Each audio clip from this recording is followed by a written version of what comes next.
Hey, you guys, gals, and bums, and welcome back to A Few Bad Men. All right, so the last time I did a studio story about Tommy Butters, you guys said that you were interested in hearing some more stories. So I got another studio story for you. All right, I'm working on a few real stories and I'm not yet ready, so I want to tell you guys about the time I almost got kidnapped. So like I said in the Tommy Butters video, I worked with a lot of street guys, and some of these guys were serious men, and some were just playing the character. So one of the guys I worked with, we'll call him Sammy. Now, Sammy was one of those characters. This was around 1999, 2000, and there were a lot of street guys who wanted to be CEOs of record labels. So they all wanted to be like Jay-Z or Birdman, from drug dealer to rapper or CEO. And some of these guys understood that you had to have talented artists to pull this off, and some had very good music, and some were not. Sammy was one of those guys. Sammy was unique. He was a little guy, maybe 5'4", 5'5", and he had that Napoleon complex. So, he always felt like he had to prove himself. So Sammy started to come to the studio around 1999, 2000, like I said. When he first came in, he had a team of young rappers, and he hired producers, and they began to make music. Now, I'm not sure exactly what Sammy did to get his money, but Sammy was getting money. In the summer of 2000, I would work with Sammy in the small room or the B room, recording from midnight to 7 in the morning. And at the same time, he had another engineer in the A room mixing records all night. Shout out to Storm Martinez. Now, the B room was $85 an hour, and the A room was $125 an hour. And this went on for months, so obviously Sammy was getting his money. All right, at first, Sammy didn't rap. He just played the CEO role. But after a while, Sammy tried his luck in the booth, and he was horrible. The young kids that he brought in, they would laugh while he was in the booth, but when he came out, it was all, Sammy, that was hot. You killed it. That was dope. At first I didn't understand it, but then it came to me that all these guys worked for Sammy in the streets, and he was their source of income, so, they didn't want to lose that. And the fact that Sammy was always carrying 2 Glocks on his girdle holster, I guess you could say it was like a holster that you strapped around your torso, and both guns stuck like right on his ribs. That could be another reason why they didn't want to say anything. But not to say that Sammy was some hard drug lord. It was the opposite. Sammy was a funny guy, and he laughed and joked a lot. We had running jokes, and he would even call me while I was at the studio while we weren't working and bust my chops, and So Sammy was a good guy, but he was definitely a narcissist, and he surrounded himself with a bunch of yes men. And one thing you got to know about Sammy, he wasn't the deepest thinker. He wasn't the sharpest guy. Actually, he was borderline stupid. You know what? I'm trying to be nice here. Sammy was dumb as a rock, and his guys knew it. And frankly, I don't know how he was able to get to where he was in the streets without being killed. So after about a year working with Sammy decides that he doesn't need to pay producers anymore to make beats. He's been watching them, and he felt like he could do what they did. They made it look easy. So he went out and got himself a Triton keyboard, one of the most popular keyboards at the time. Think Scott Storch or think Swiss Beats. And for my non-hip-hop guys out there, you may not know these men, but you probably heard their music. Anyway, Sammy got a Triton, and he began to make music. But not really. Sammy had no musical training, and he didn't have the slightest idea of music theory or concepts, and he didn't ask anyone for help. Sammy started to make the most insane music that you have the privilege of never hearing. Okay? Let's say you took a piano, a bass, a drum kit, some pots and pans, a few bells, a bag of cats, a bowling ball, and threw them down the steps. That was Sammy's music. And he had no understanding of tempo or BPMs, beats per minute. He would set a tempo for whatever and randomly hit the keyboard and stop whenever. I really cannot explain this to you. You might be thinking, oh, this is just bad music, but no, this was something totally different. Me trying to describe Sammy's music is like trying to describe the color blue to a blind person. Unless you heard it, you could not understand it. Sammy would just pick a random sound on the keyboard, place his hands sideways on the keyboard, and just bang. He would lay one track of that, pick another sound, and repeat. But the rhythm of the new track would be independent of the previous track. And they were all on different tempos. Back then we used 2-inch reels. So 24 tracks he would do this. So out of the 24 tracks he would use just enough to leave himself vocals. And it wasn't about it wasn't about the music fitting together. It was just, all right, I got 12 sounds. Now I need tracks for my vocals. And that was it. So Sammy brought in his guys and he told them to rap over these beats. And it was impossible to rap to these beats. And Sammy would just say, keep going, why you keep stopping? But they were stopping because the music would abruptly stop and then start back up. But Sammy had no problem rapping to these because he couldn't rap.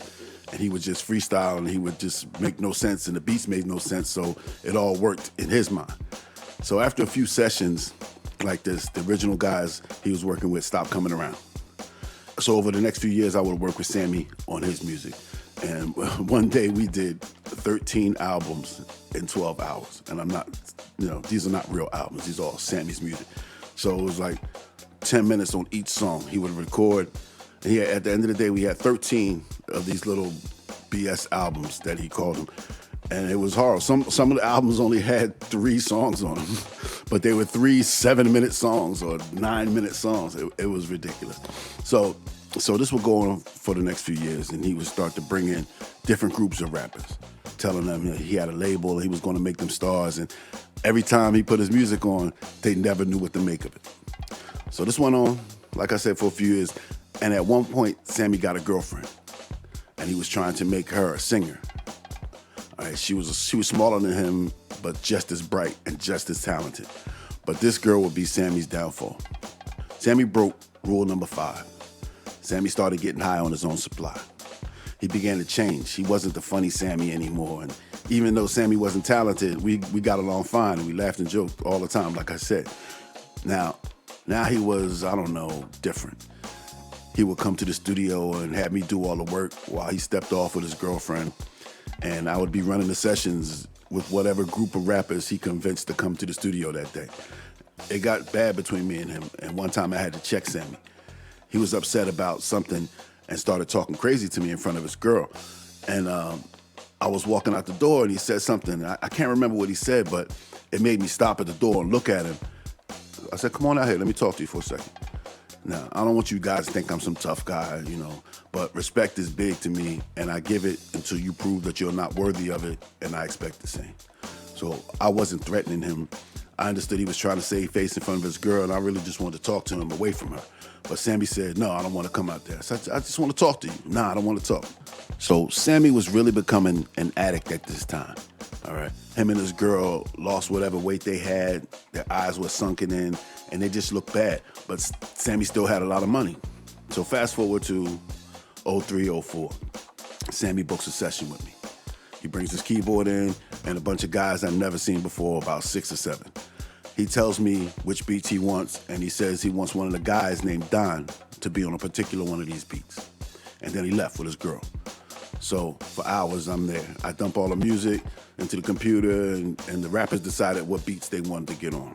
Sammy comes back a few hours later. I give him a CD of the songs the guys did. He pays me and leaves. An hour or so later, he calls the studio. He says, I told you to put Don on whatever the name of the song was. I told him that I didn't know who Don was. I didn't know any of these guys, and that really wasn't my responsibility. You got to be here to make sure the songs go the way that you want them to go. So even though it was his fault, he left the session. I told him, listen, next time you book time, bring Don down, and whatever time he uses, it's on me. I won't charge you for it. So maybe a few days later, he books more time. Same thing. He comes in, but Don is not there. So we do the session, and he asks for the bill, and he wants to pay and leave. He wants the rappers that he brought to keep working, but he's going to leave. So I give him the bill, and he says, I thought you were going to give me the time for free because of Don. I said, Don is not here. I said, I told you that I would give you the time for him to redo his song, but he's not here. When you bring him down, I got you. And he became upset and angry, and then he said, all right, and then he counted out the money, and he paid, and he left. A few minutes later, he calls the studio. I answer, and he asked to speak to one of his guys that he left there. I handed the phone to one of the guys, and I kept working. I hear the guy say, are you sure? For real? Okay, all right, and he hangs up the phone. So, my ears are perked, the sixth sense is going off, the tingle and everything. My spidey sense is going off. And I'm listening. I have the music playing, but I can still hear them. Right? I'm listening to these guys, and it's like, yeah. He whispers to one of the other guys, and he says, "For real? Are you sure? Wow." And then one of the guys said, "Huh? I guess somebody's going to the basement tonight." And then, they don't know I can hear them, but that's what I do for a living. I listen for a living, so I can hear. So at the end of the session, the guys, they're finished and they leave. I give them the CD of the new songs that they did, and they leave. And I go to the window. I watch these fools go outside, and they get in their car, and they just stay there. They stay there for maybe a half an hour. I'm finishing up what I got to do in here. So I'm every now and then I'm coming to check the window, and these guys are still out there. Maybe a half hour, 40 minutes later. But I lived close to the studio at that time, so I rode my bike to work that day. And I just went out the side door and rode up the other street and went home. So after that, I told the owner of the studio that I didn't want to work with Sammy anymore. Don't book me anymore with him. And he started working with some of the other engineers at the studio. And the next guy said that he didn't want to work with Sammy. So he got pushed on to the third guy. And the third guy finally said that he didn't want to work with Sammy. After Sammy threatened, he flashed his gun at one of the engineers and threatened him. So Sammy was pretty much barred from the studio, was banned from the studio. One day, I come into the studio and somebody had booked a session. I don't know this person. So I'm coming into the room just to grab something.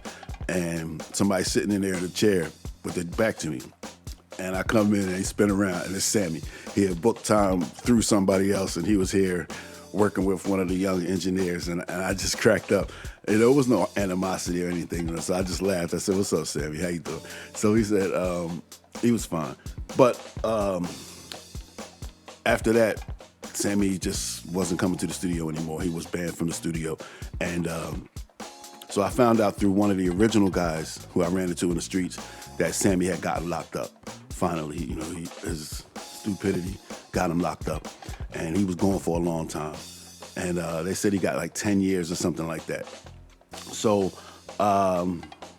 maybe, it's 2024, maybe 6 years ago, maybe less, maybe five years ago, I ran into Sammy in the gas station. And he didn't look like the old Sammy. He was in work clothes. Sammy had a job now. Sammy wasn't the big drug dealer anymore. And I told him that I had a studio. I said, "Listen, come down to the studio." I gave my number and everything. And he's never called me since then. But Sammy's still around, hopefully. I hope he's all right, But that's a little story I wanted to tell you guys about how dangerous it can be sometimes just to be an engineer and deal with street guys who are not that smart. All right, so I hope you guys enjoyed the story as much as I enjoyed telling it. Make sure that you bump off that subscribe button, ring that bell, set it for all notifications. If you want to join the gang officially, the membership is now open for $2 a month. You can go on your couch right now. You got $2 for $2 a month. You can join A Few Bad Men and become an official member. We also got the Patreon. If you want to go over there, I got videos that I can't show on YouTube because of images. So you guys know. All right, so listen, give me a few days. I have the next 2 videos out. I'll try to drop them both in the same week, but they should be very good. So stay tuned. All right, so this has been A Few Bad Men. Keep your nose clean and don't take any wooden nickels. I see you in the funnies.